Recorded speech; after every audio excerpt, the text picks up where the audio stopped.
Hello friends, আসসালামু আলাইকুম। দেশ এবং দেশের বাইরে থেকে যারা ভিডিওটা দেখছেন তাদের সবাইকে অসংখ্য ধন্যবাদ। আর এখন আমরা আছি সমুদ্রপৃষ্ঠ থেকে 11,693 ফুট উচ্চতা বিশিষ্ট ভ্যালি অফ ফ্লাওয়ার বা ইয়ামতাম ভ্যালিতে। আর এখানে যাদেরকে দেখতে পাচ্ছেন ওনাদের সাথেই আমরা একসাথে লাচুংয়ে ছিলাম, লাচুংয়ের হোটেলে। ওখান থেকে আমরা সবাই মিলে ইয়ামতাম ভ্যালিতে ঘুরতে এসেছি। আর ইয়ামতাম ভ্যালি হচ্ছে ফুলের জন্য বিখ্যাত।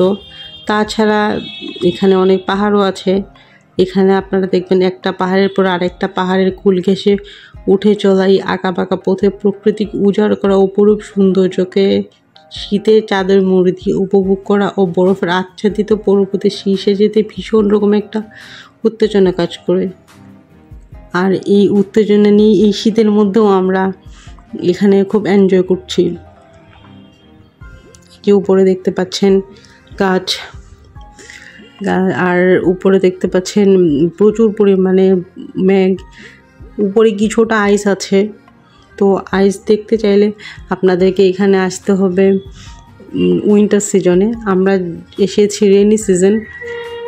এটা পর্যটকদের খুবই পছন্দের একটা জায়গা, তবে পর্যটকদের মধ্যে খুবই জনপ্রিয় উত্তর সিকিম। কিন্তু এখানে ঠিক মতন টাইমটা মেনটেন করতে না পারলে সৌন্দর্যটা ঠিকমতো উপভোগ করা যায় না। যেমন ডিসেম্বর থেকে ফেব্রুয়ারি মাস পর্যন্ত অত্যধিক বরফ থাকে এখানে। তো যারা বরফ দেখতে চান তাদেরকে আসতে হবে এরকম উইন্টারে। আর যে বর্ষাকাল মানে জুলাই অগস্টের দিকে এখানে বর্ষা থাকে। বর্ষাকালে আপনারা ওরকম স্নোফল, আইস, ফ্লাওয়ার ওগুলো দেখতে পারবেন না, কিন্তু আপনারা এখানে যে ওয়াটারফলসগুলো আছে ওই ওয়াটারফলগুলো সৌন্দর্য দেখতে পারবেন। কারণ এই ওয়াটারফলগুলো ওই সময় তাদের যৌবন ফিরে পায়। আর শীতকালে তারা আস্তে আস্তে তার যৌবন থেকে বৃদ্ধ হয়ে যায়। আর তখন আবার এইখানে এত পরিমাণ স্নোফল হয়, আইস পড়ে, তখন এটাকে আর ইন্ডিয়া লাগে না, ইউরোপিয়ান কোনো কান্ট্রি মনে হয়।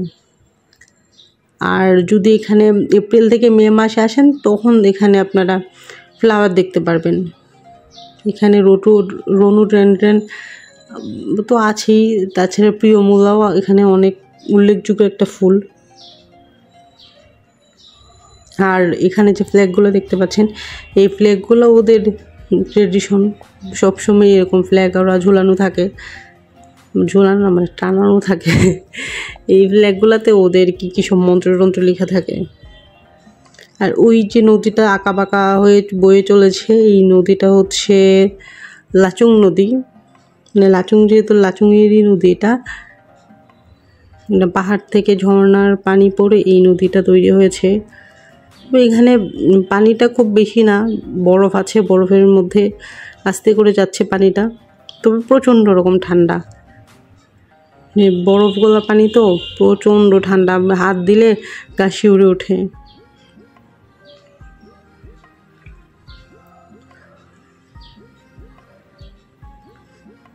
আর এই সময়টাতে টুরিস্ট একটু কম, অনেক সকালে আমরা এসেছি।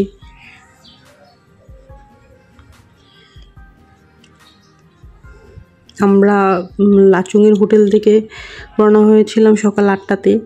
আমরা এখানে এসে পৌঁছাই 9টা 15-র দিকে। 9টা 15-র পরে আমরা এখানে 10:30টা পর্যন্ত ছিলাম। তারপরে আমরা যাই 0 পয়েন্টে।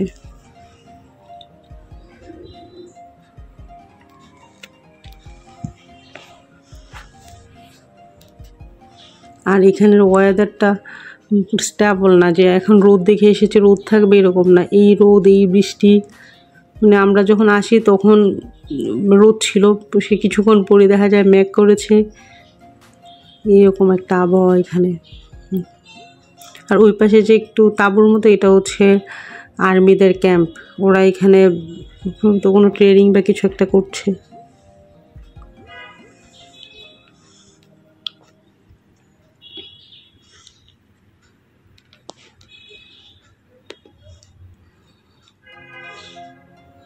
নদীটাতে প্রচুর পরিমাণে বাতাস। এখানে আরও কিছু টুরিস্ট আছে। ওইতে দেখুন তুলার মতো মেঘগুলো উড়ে উড়ে যাচ্ছে। যখন আমরা ওখানে ছিলাম মেঘগুলা কিছু আমাদের পাশ ঘেঁষে গিয়েছিল, মুখে লাগলে হাওয়ার মিঠাইয়ের মতো লাগে, মনে হয় যে ফ্রিজের কোনো একটা ঠান্ডা কিছু একটা মুখ দিয়ে যাচ্ছে এরকম মনে হয়। ওই যে ওগুলো চার্মিদের তাঁবু, ওখানে আবার ভিডিও করা যাবে না, ওরা না করে দিয়েছে এখানে ভিডিও করতে।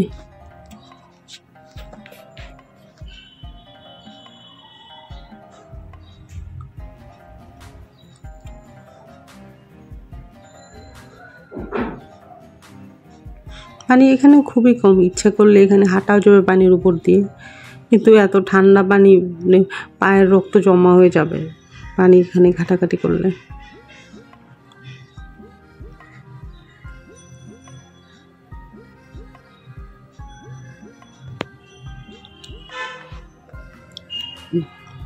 এখানে বৃষ্টি হয়েছিল এই জন্যে এইখানে ঘাসের উপরে হাঁটা একটু মুশকিল হচ্ছে, একটু স্লিপও কাটছে আর নিচে একটু কাদা কাদাও আছে। তবে এই কাদার মধ্যে ঘুরে ঘুরে একটু আপনাদেরকে দেখাই।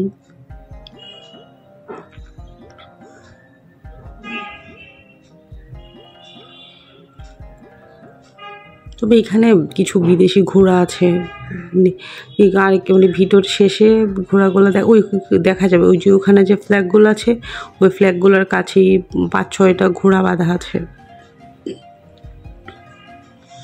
কেউ চাইলে ওই ঘোড়াগুলোতে চড়তেও পারে।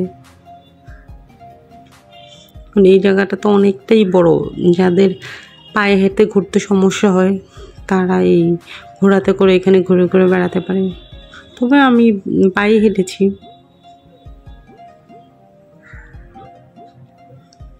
ওইতে একটু একটু দেখা যাচ্ছে ঘোড়াগুলাকে, ওই তো ঘোড়াগুলো চলে এসছে। তবে ভিডিওটা দেখতে থাকুন। ইয়ামথাম ভ্যালি আসলে এতটাই বড় আর অতটাই সুন্দর, এই জন্য ইয়ামথাম ভ্যালির আমি বেশ কয়েকটা ভিডিও করেছি। এই ইয়ামথাম ভ্যালি পুরোটা দেখতে চাইলে আপনারা আমার সবগুলো ভিডিও দেখতে পারবেন, এই চ্যানেলই সবগুলো আপলোড করা আছে। ভালো থাকবেন, আল্লাহ হাফেজ।